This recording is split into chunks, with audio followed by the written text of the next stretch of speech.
everybody. Welcome to the next, latest, and greatest episode of the Film Box Podcast. I am your host for the evening, or morning, or whenever you listen to this stuff, Aaron Souza, and I'm joined by Connor Jameson. How are you guys doing? So, Connor, I got a story for you to start off this episode, and you're gonna appreciate it so much. All right, so... Hit me, baby. I went to Five Guys the other day. Oh, boy. Great start. I went to Five Guys. Five it was whole guys. late at night. Yep. Five whole men. So I went to Five Guys, and it was like late at night. It was like 7:30. You know, it wasn't like super early. Mm-hmm. And we were getting dinner, and we like just beat the rush. So we were in there. We were sitting down waiting for our order. And then people started to really file in, and it was getting real busy. And I noticed there was this family of 4 sitting at the register ordering. Mm-hmm. And they were there for like a while. Like they were there for solid 5, 6, 7 minutes just ordering. And I was like, what is going on? And as soon as they finished, the girl at the register goes, hey, we're going to need 17 patties on the grill right now. Good Lord. I was like, what? No, there's no way I heard that right. Like a little bit of time passes, one of the cooks calls the mother of this family of 4 up to the counter to go over the order, and I overheard her say like, "Yeah, my junior cheeseburger has 5 extra patties on it, and this one should have 3 extra." And I was like, "A what?" Oh, Connor. No. See, at first I was like, okay, like Five Guys, you normally get like 2 patties on a. Right. Whatever. And then I was like, okay, maybe they're just, picking up some for people who couldn't go. No, Connor, these people got their food. They didn't have 3 of the 4 of them didn't even do buns. No, none of them had any lettuce, no roughage, no like nothing like that. They literally just had stacks of patties that they were fork and knifing into. It was the most disgusting thing I've ever seen. I was like, what am I watching right now? Respect to Five Guys. I think they have some of the best fast food burgers out there. So I would not eat them with a fork and knife. I wouldn't eat a normal cheeseburger with a fork and knife, let alone 5 patties on top of each other. Like it was gross. I was like, this is disgusting. And it was this whole like normal looking family just chowing down on a bunch of burgers right next to us too. Their table was literally right next to us. I was like, it's a power. I kept looking over like, that is just how are you doing that? I respect it actually. Now that the more I think about it, I respect it. That is how you establish yourself. Just establish your dominance and just show everyone like, hey, we mean business here. Yeah. No, they were like very nice. They're like, oh, don't worry about it, because they kept kind of like not really getting it wrong, but like 17 patties worth of food, like it was it backed things up a little bit, and they're like, oh, no problem. And then they got to the food like, it's like, oh God, Jesus Christ. So anyways, I needed to start that off with that because I figured you'd find that hilarious.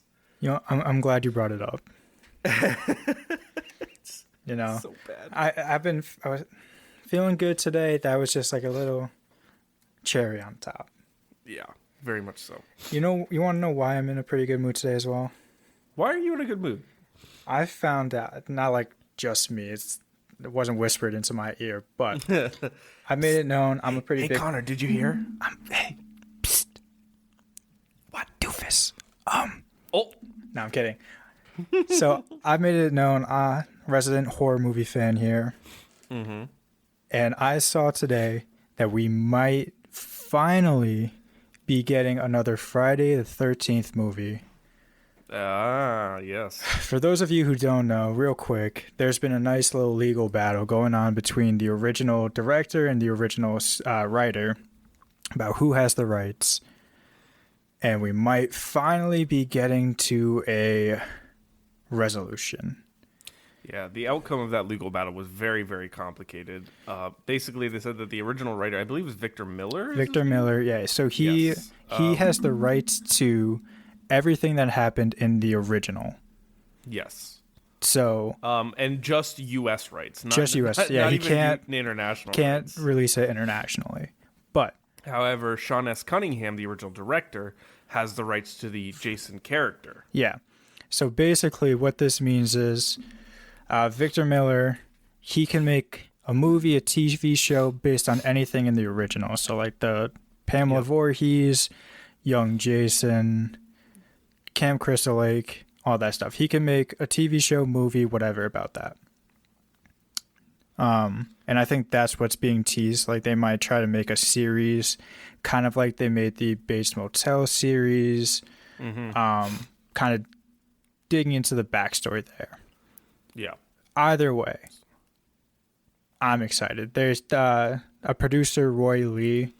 He did the he's done a lot of good movies like It, Poltergeist, Blair Witch. Yeah. All recent ones actually. I should mention not the originals, but I think he's the one who kind of broke the news. Like, yeah, you by the year's end, you might be seeing something. Yeah, that's actually really exciting. I, as a horror fan, non-connoisseur, but someone who's been getting into it a little bit more, I've been curious to see like how it's gonna go.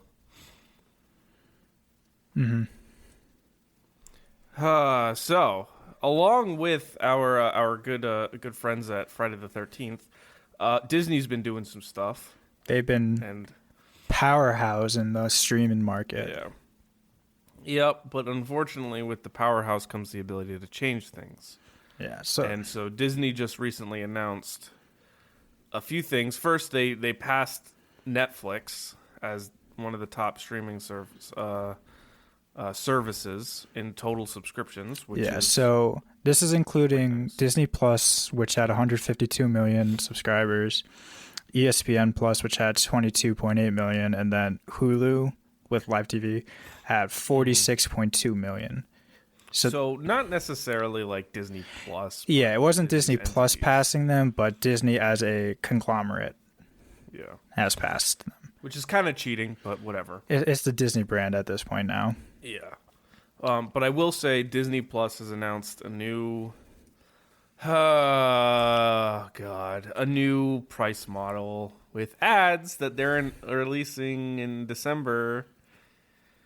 So buckle up, folks, because your $7.99 subscription for normal Disney Plus is now going to be your ads price. So yeah, you don't get to enjoy what you have been enjoying. Yeah. So Netflix is also doing the same thing. By the end of this year, they're going to be adding a no ads and ads version for cheap, which it's supposed to help them kind of keep growing. Yeah. But like at the same time, it does suck, you know. What you're paying now for the service you have is just going to get downgraded. Yeah, it's like, you know, it's basically becoming closer and closer to cable. Yeah. And I'm not a fan of that because, like, you know, what are we gonna do? You know, when these companies decide, oh hey, we can charge you $20 and then exclusively hold all your favorite TV shows, movies, all that kind of stuff. It's God, I don't even want to think about that. So to be honest, so being the nerd that I am, you know, I crunch some numbers. Oh, okay. The number cruncher over here. Yep. So Netflix, right? Or so Netflix without or with the ad, sorry, is going to be, I believe, $9.99. With no ads, it's $19.99. Okay. But I think that's with like the premium one where you get like all the users and whatnot. Yeah.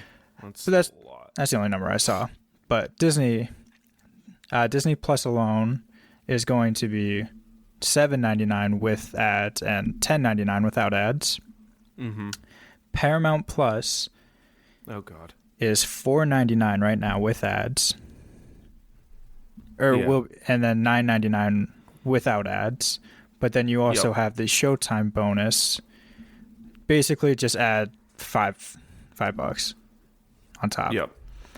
Then you have HBO Max, which not going to be around for that much longer. But yeah, with ads it's $9.99. Without it, it's $15, and then Hulu is like $12.99 now. It's going to be $14.99 without ads. Yep. So if you wanted, and these are just, what's this? What did I just, five different services, not including Amazon Prime, Apple TV, like the Sling, the Fubo, all that kind of stuff, Peacock, all these new things coming out like AMC Plus, whatever. That alone, if you want to be the barest tier, is going to cost you about $45 a month. Jesus. If you want to, enjoy, or yeah, $45. And if you want to enjoy like the non-ad version, you're up to $70 a month. Again, just for those five. It's literally like just having a cable subscription. Yeah. So expanded basic service for cable. This is kind of like just the average. $71 a month. Yeah. So literally, you're just paying. You'd be paying as much as it is for cable. Yeah, and I know with cable, like you can get internet with them, and that jacks the price up. But they also charge you for having like the DVR box. Literally, they charge you just to rent it, which is, I will always say, is a horrible business model for a consumer. Absolutely.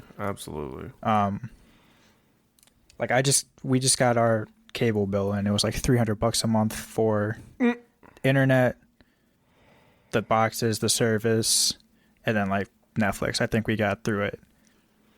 That is just outrageous. It's really bad. Eventually, you just have to decide whether or not it's worth it to just, do I really care about watching like daytime TV news or what? Or do I just want to watch like shows, movies? Yeah, exactly. Because it's getting to a point where you really, it's going to be a struggle to do both. Oh yeah, 100%. And it's like these streaming services were supposed to be like the alternative to cable. And that's not even on top of like, if you wanted to completely cut out cable, none of these services do live TV. So you're going to have to do, unless you do Hulu live TV, but that's $70 a month on its own. Yeah. And even same with YouTube TV. Like you're still going to be paying the price just to, I don't even know, watch your news service or sporting games. Yep. I don't know why I said it like that, sporting games. News service or sporting, the nice sporting events. Yes. Oh boy. But yeah, no, it's just, I get that. It's a mess. That it's not even like getting the ad supported version is going to save you any money. Like you're just paying for a worse product. Yep, pretty much. That they're forcing you to take on. It's not like, oh, well, it's $9.99 for Netflix now, or it's, I don't know, $15 now for Netflix. We'll give you a $12 option with ads. Instead of saying, oh, it's $15 now, well, it's going to be $25 if you want the exact same thing. Yeah, it's ridiculous. It's frustrating. It's ridiculous. Very frustrating. You know what else is frustrating? The Flash. One Ezra Miller. Yikes. He's in the news again, ladies and gentlemen. He's so if you're not familiar, The Flash, DC's The Flash movie is coming out. Lead actor Ezra Miller is kind of a not good person. Yeah, if you look at it. They're a troublemaker, to put it lightly. Yeah. We don't need to get into the details of all the crimes that they're doing, because it's messy, but it's very messy. But basically, it's gotten to the point where people have been calling for the film to get canceled. And I put this on as a segment because Warner Brothers Discovery is currently considering 3 options for the Flash movie with Ezra Miller. Something you just never want to have to get to.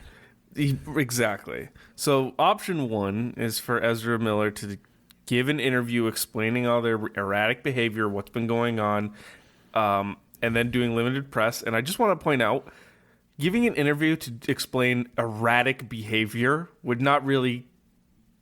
It doesn't really coincide with what exactly has been happening, but that's neither here nor there. Hey, guys, sorry. Yeah, I know I was grooming kids, but Man, I'm such a silly guy, you know. Man, I'm I'm sorry. sorry. Hand up. That's my fault. I won't do that again. Like, what are they expecting? And then option number 2 is that Ezra Miller plays no part in the film's promotion, or option 3 is they completely scrap the film. And hey guys, 3's your only option.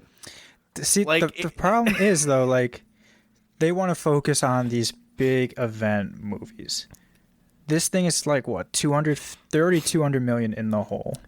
I think that's the last number I saw. It's probably more, just with how expensive it is. Like we were talking last week about, I think it was last week, about like the Batgirl getting cut, Scoop getting cut, and they just had like, I think it was like 135 mil combined. They still got some saving out of that. There is no saving grace here. If you're cutting this movie, you're just saying, "Hey guys, we fucked up. We'll eat that 200 mil." On the other side, though, like if you continue to release it in any form, it would be the equivalent of like the guys at House of Cards telling Kevin Spacey, like, "Hey, dude, if you just say sorry, we'll continue." Well, see what, but otherwise, I think what's going to happen, either they have to cut ties with him. Like he could, 100%. He could do whatever marketing run, whatever like PR thing to. I don't even know if it's saving face at this point, but there's absolutely no way that they can move forward with him at all.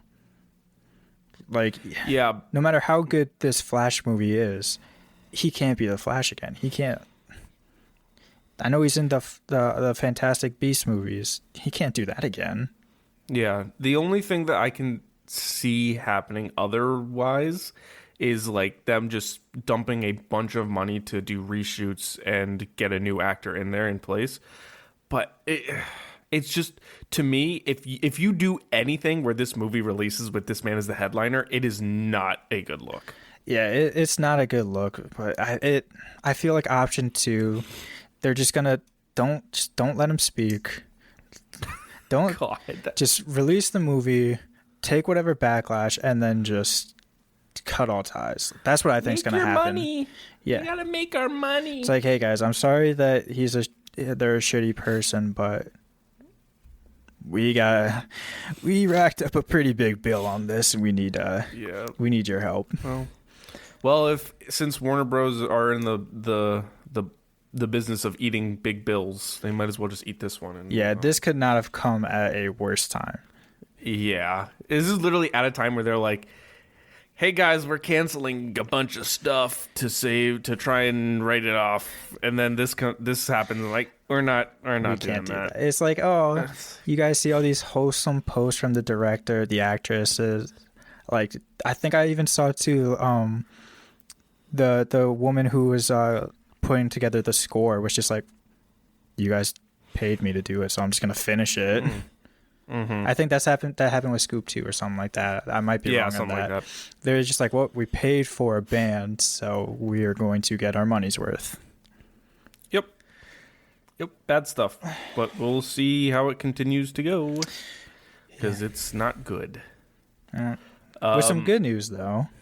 Yes, Jordan Peele is cementing himself as a superstar director in the industry. Yeah, he's hit the hat trick. Nope has hit $100 million at the box office domestically, joining Get Out and Us as his other 2 movies that have cleared that $100 million box office threshold. Not even a threshold, just it's like that nice number to look at. 100 mil. Because you know what? I found out this is pretty funny too. Get Out and Us both made $175 million domestically during their runs, and $255 million worldwide. Wow. Yeah. It's interesting. Model of consistency. Yeah, right. I mean, basically, if you let Jordan Peele make a movie, it's gonna. You're guaranteed to get at least 100 mil. Yep. I can't wait to see Nope. I still haven't seen it. I'm so sorry, Mr. Peele. I will see it eventually. I will see it once it's not in theaters anymore. I like his movies. I like seeing alone. I don't want to be around people. That's fair. You want to pay the tab? No, I think you should pay the tab. All right. So I got some stuff to talk about in terms of what's going on in big brand food. Big food. Because there's some stuff happening. Stuff always happens there, baby. I have a question for you, Connor. Do you know who Oliver Tree is? Of course not. Okay, well, oh boy, like, you're gonna shit your pants. I don't like that sigh. Oliver Tree is some sort of celebrity in the current space. I don't really know much about him. Neither do I. Clearly, other than he's got a very interesting hairstyle. And Planters Peanuts is teaming up with Oliver Tree to give fans a sweet and spicy mullet makeover. Are you serious? Oh, it's this guy? Yeah. Yeah. Huh. Yeah. I'm just gonna drop something in the chat here that I want you to look at. Do I want to see it? Well, you're gonna. So this is from their official press release. It says, America is already enjoying a swicier summer, and I initially thought that was a typo, but they actually meant sweet and spicy. Swicier. Yep. Planters sweet and spicy dry roasted peanuts. But spicy doesn't have to end with snack time. In fact, it's just the beginning.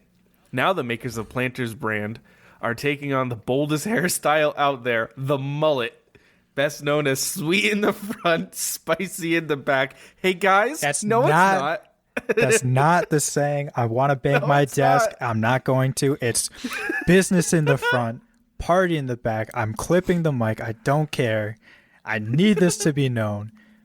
Business, not sweet.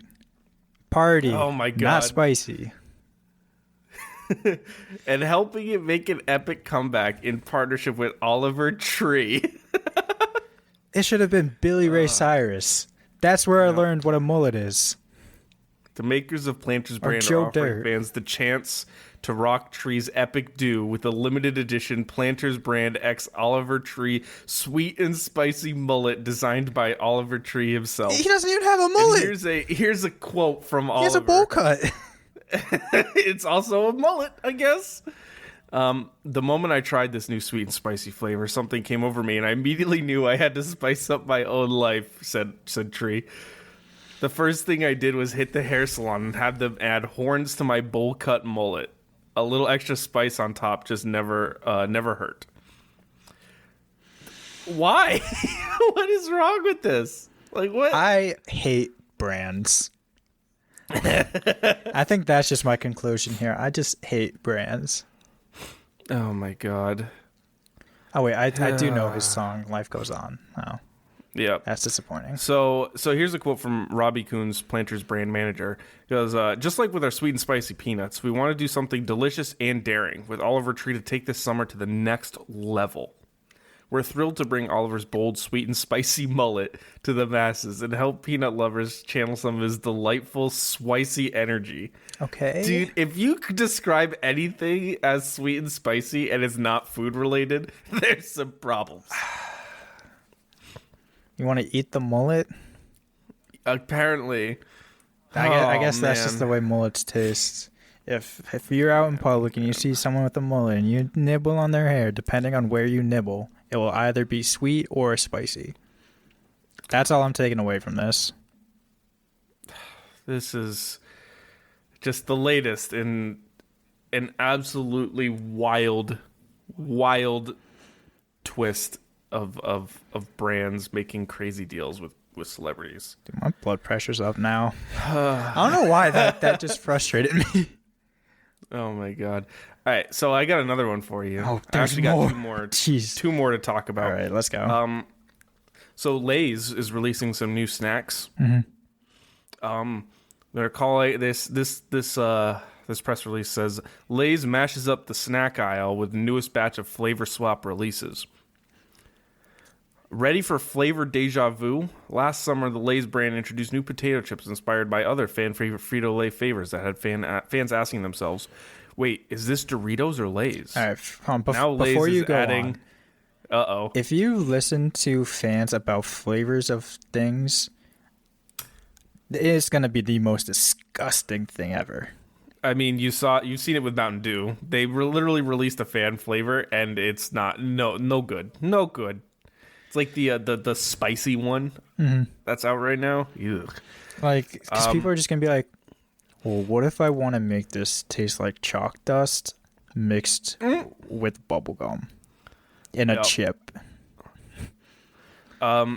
So they say now Lay's is adding another twist to summer snacking with the return of its iconic Lay's flavor swap lineup, including beloved Doritos, Funyuns, and Cheetos matchups, along with the brand new Lay's kettle cooked Fritos chili and cheese, Fritos chili cheese flavor. So these are not. Oh boy, these are not like they're releasing Fritos. Like, these are Lay's chips that they have made flavored into other chips. Are you serious? I'm not kidding. I'll send you another picture so you can look at the bags here. But I just want to point out the Funyuns one. On the bag, it says Lay's wavy Funyuns, onions flavored, Funyuns, onion flavored. I did see that. Oh God, what a disaster! They wanted it to be like that, though. I'm not gonna. Stacy Taffet of senior vice president of brand marketing for Frito-Lay North America says, what makes the Lay's flavor swap lineup so much fun is the combination of flavors our fans know and love to create a new but familiar snacking experience.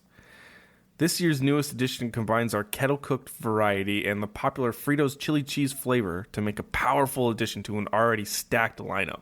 Yeah. We're excited to re-release these iconic swaps after last year's success and to continue delivering the flavor experience our fans are looking and asking for.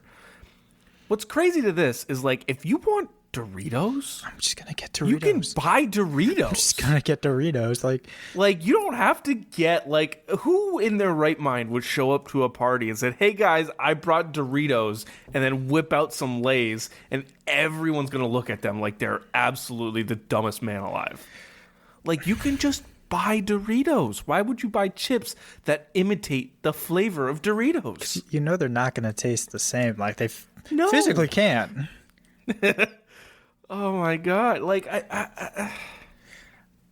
do any of these appeal to you? Also, they said they released this last year. Did you hear about it? Because I did not. I had no idea this was a thing. No, I did not. I'm glad I didn't, and now I'm upset that I have heard about it. Like, none of the... I'll be honest, I don't like Funyuns. Not touching those. Fritos, the only good one is the chili cheese. I would rather just get the chili cheese Fritos. Exactly. Not a big Doritos fan. Not the Cool Ranch, at least. Yep. Nacho cheese is way better. Yeah, I like the this is one of the specialty ones. I can't remember it off the top of my head, but and Cheetos, like part of the fun in eating Cheetos is the shape. Yeah, right. And it's that puffed flavor, that puffed texture rather. Yeah. God, this is weird. I don't like it.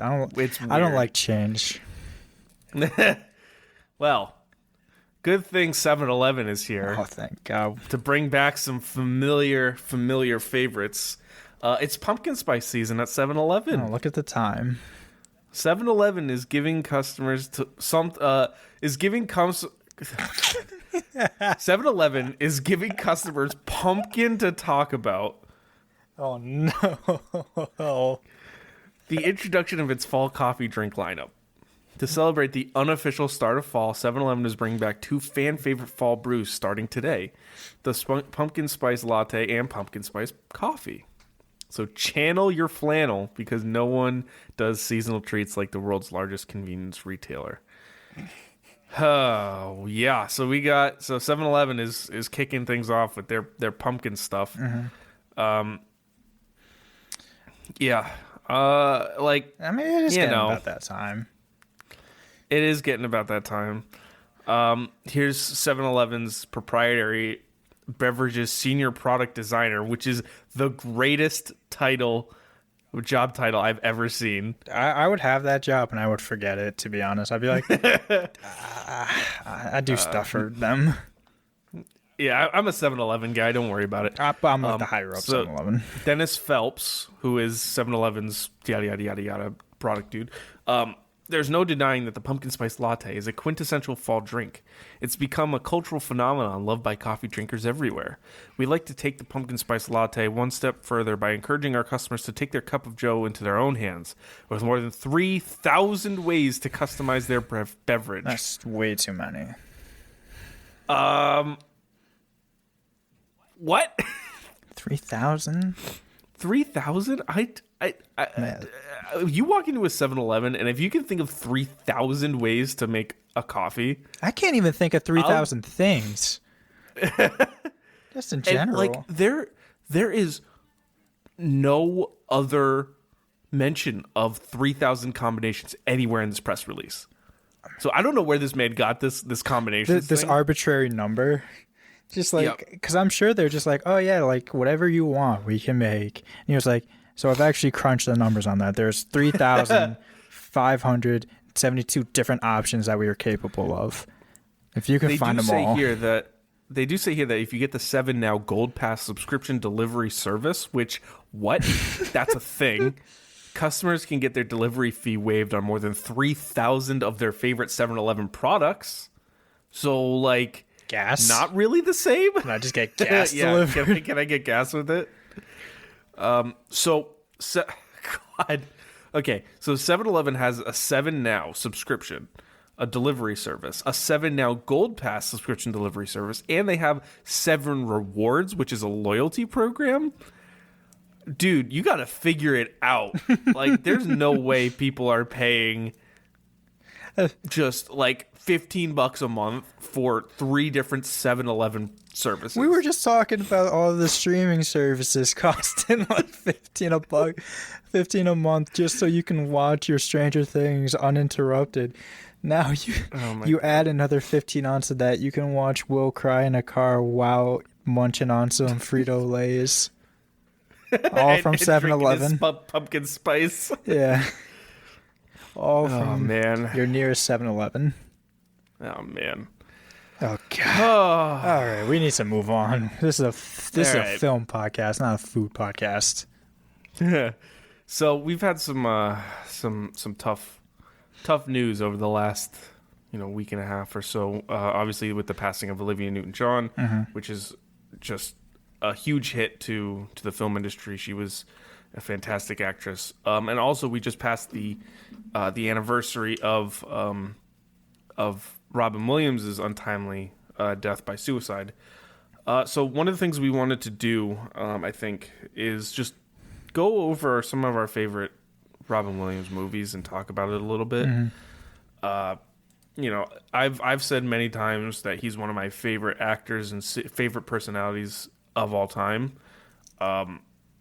So I was very sad. I was still really young too when he passed away, and that was one of the first like real celebrity deaths that really like impacted me hard. And it was 2014, so I was like 15 around there, 14, 15. I was like 14 or 15 years old, and that was tough. Not to get deep, but I feel like that was the first one where I was like, oh damn, people die. Yeah, right. But anyway, so to honor, I guess do a little honoring, we wanted to talk about some of our favorite Robin Williams movies. I mean, we've made it clear that we love Good Will Hunting too. So I actually just, since I feel like we've talked about it, I wanted to do another movie. Okay, that's fair. I don't know why I'm saying it like that. He has a very, very good portfolio of films. Yeah. So, I mean, we could do a top 10 and still not touch all the things that he's been doing. We could have like a top 10 and have no overlap, I feel like. Yeah. Yep. 100%. Actually, you might hate me for one of my choices, but I feel like it's going to be the same choice, to be honest. All right. All right, that's fair. So, go ahead. Why don't we start with each of our number 3s? Do you want to go first? And I'll go first. So my controversial pick for my number 3 favorite movie with Robin Williams is Hook. Oh, okay. I know it wasn't the greatest of movies. It was a Spielberg movie, but for me growing up, especially watching that movie, it was just like it sent me to a whole nother world of imagination, and it was just fun. As a kid growing up watching that movie, it was fun. I get it's not a great movie, like production wise, but I enjoyed it heftily. Yeah. And I would watch it. I would watch it over and over again. So Yeah. We'll talk more about this topic at all. Probably at another point, but movies don't have to be good to be enjoyable. yeah, You know, if that's 100%. if you just have like a nice emotional connection to it, and like you feel some comfort in seeing it, then it's a good movie for you. Mm-hmm. So my number 3 is Dead Poet Society. Yep. Great movie. Oh, I actually watched this recently for the first time. Yeah. I cried. Really? It made me cry.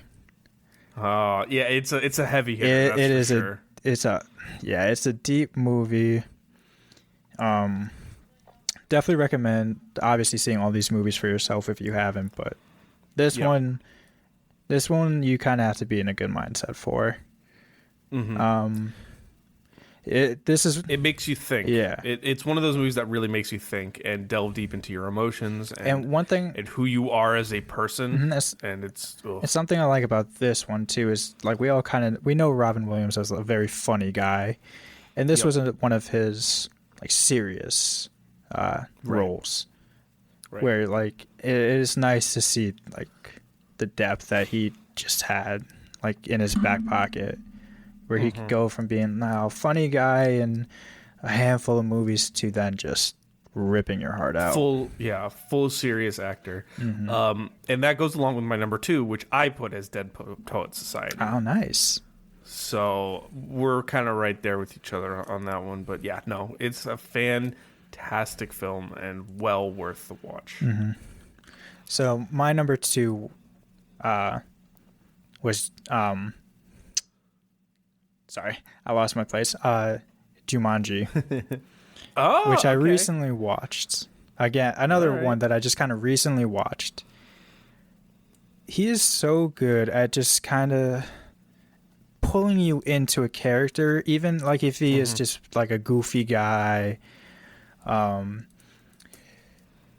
It was fun. Like he's a charismatic actor. He's funny even when like the character he's playing is kind of like it's an annoying type of character. It's still like just so fun to just watch him have fun. And I feel like that's what he was doing while making this.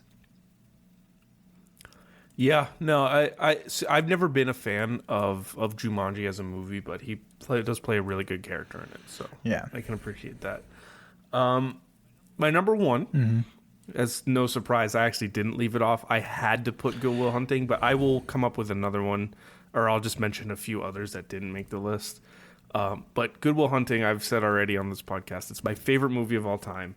And a lot of the reason for that is Robin Williams' performance. I mean, if you just watch the scene on the park bench, I mean, it's a masterpiece of film and monologue. And in college, I took a class on film, and our actual final paper, I wrote about that scene because it's such a heavy hitting, emotional, well produced, well made scene. And man, like that scene just does it for me every time, let alone the rest of the movie is just phenomenal. And he gives one of his greatest performance ever in that movie. Yeah, and you know, it's also one of my favorite movies of all time as well. Another one that made me cry, but it's such a profound movie, I feel like. My number 1, I picked Aladdin. Oh, okay.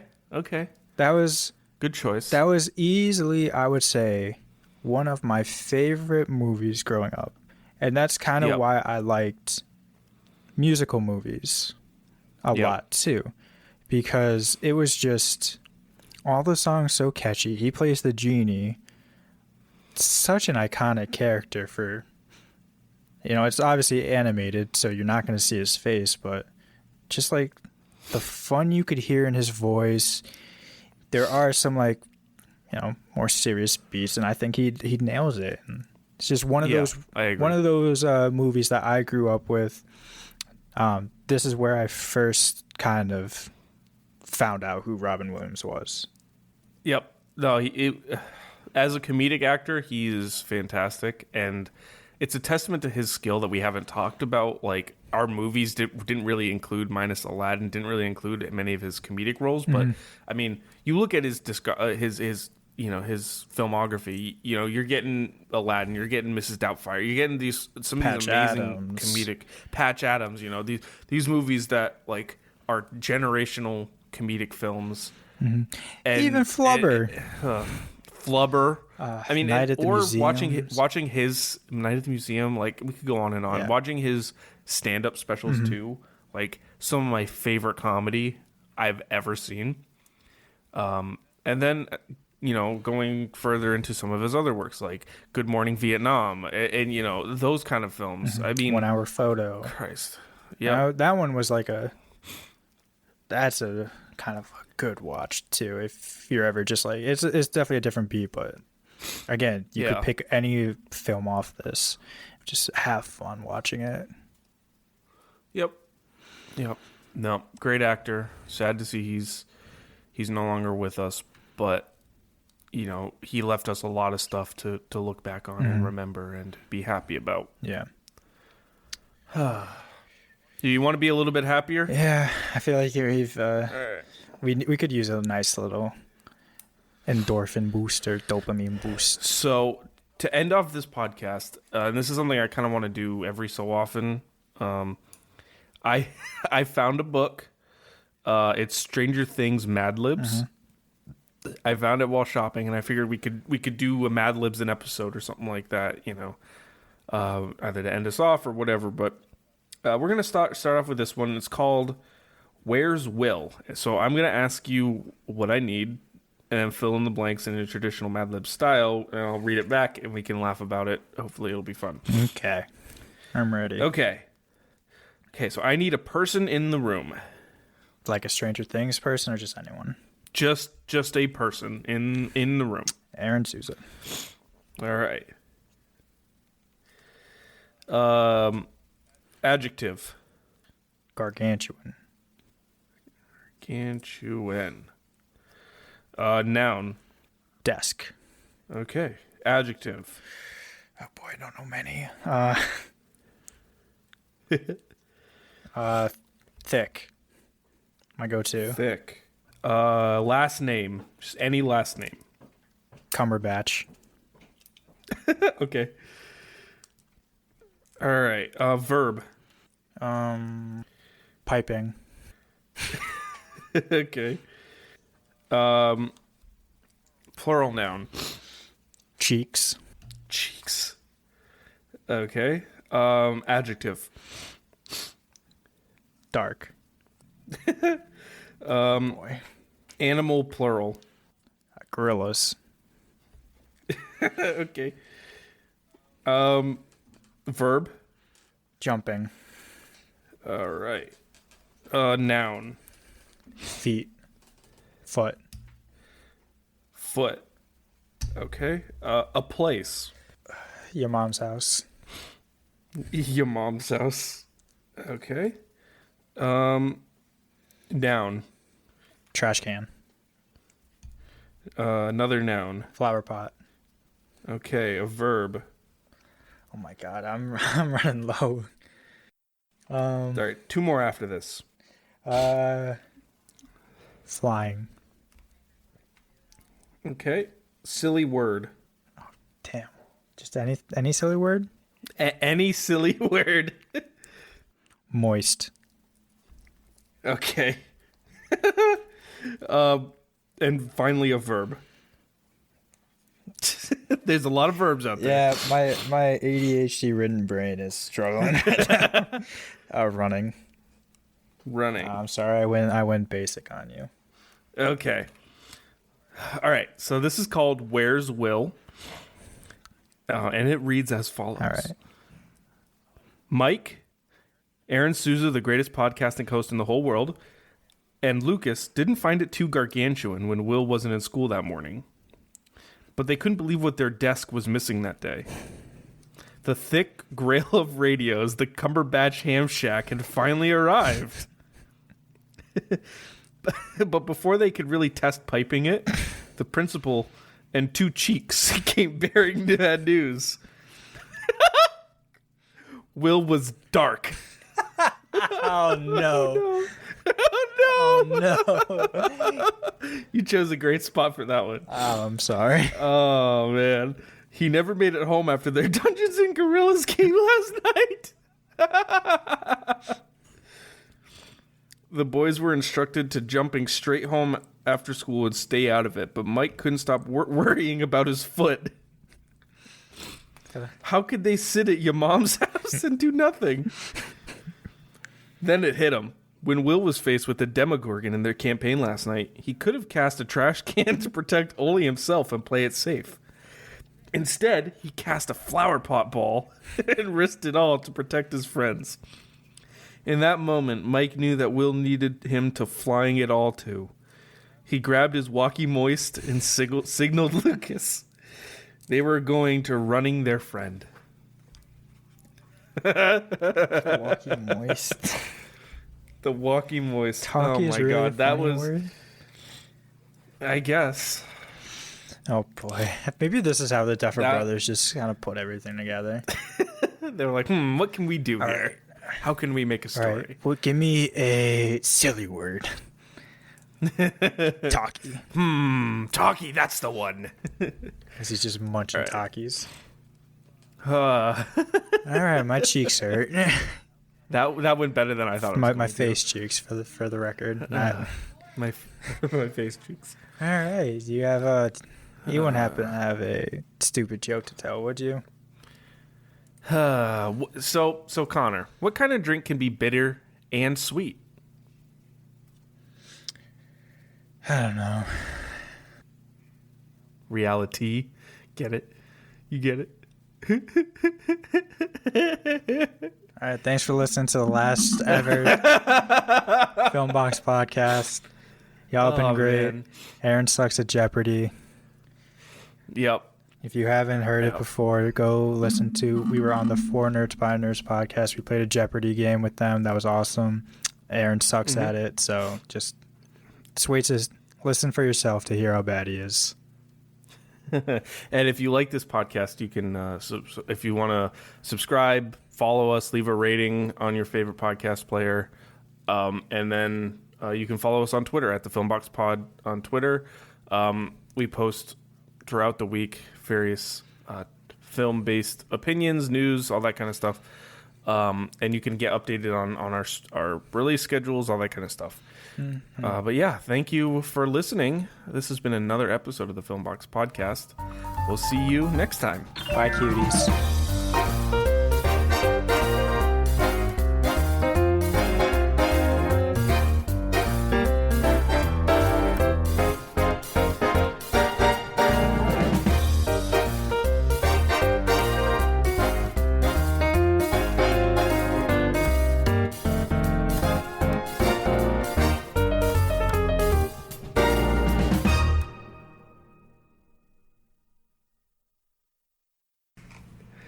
Today's a great day to start your own podcast. Whether you're looking for a new marketing channel, have a message you want to share with the world, or just think it'd be fun to have your own talk show, podcasting is an easy, inexpensive, and fun way to expand your reach online. Buzzsprout is hands down the easiest way and the best way to launch, promote, and track your podcasts. Your shows can be online and listed in all the major podcast directories like Apple Podcasts, Spotify, Google Podcasts, and even more within minutes of finishing your recording. Podcasting isn't hard when you have the right partners, and the team at Buzzsprout is passionate about helping you succeed. Join over 100,000 podcasters already using Buzzsprout to get their message out to the world. Let's create something great together. Following the link in the show notes lets Buzzsprout know we sent you, as well as getting you a $20 Amazon gift card if you sign up for a paid plan, and it helps support our show. We use Buzzsprout, and honestly, it's really great. I use it to track all of our where we're being listed. We get our own website. It's really just a fantastic service, and I would recommend it to anyone that's interested in starting a podcast. Buzzsprout helps you get your show listed on every major podcast platform. That takes one of the hardest steps in creating a podcast out of the equation for you, thanks to Buzzsprout's help. And if you want to upgrade, Buzzsprout has tons of guides to help you find the right equipment at the right price. Plus, it helps you navigate how to do things, how to market your show, how to make money off your show, how to do all sorts of stuff. It's all right there for you to use. Honestly, it's not hard when you have the right partners, and Buzzsprout is absolutely one of the best partners you can have out there. They care about you. They're passionate about helping you succeed with your show. So if you're interested in signing up for Buzzsprout, use the link in the description of the show here. Like we said, it'll get you $20 Amazon gift card, and it supports us, and we appreciate it greatly. And now back to the show. Ooh.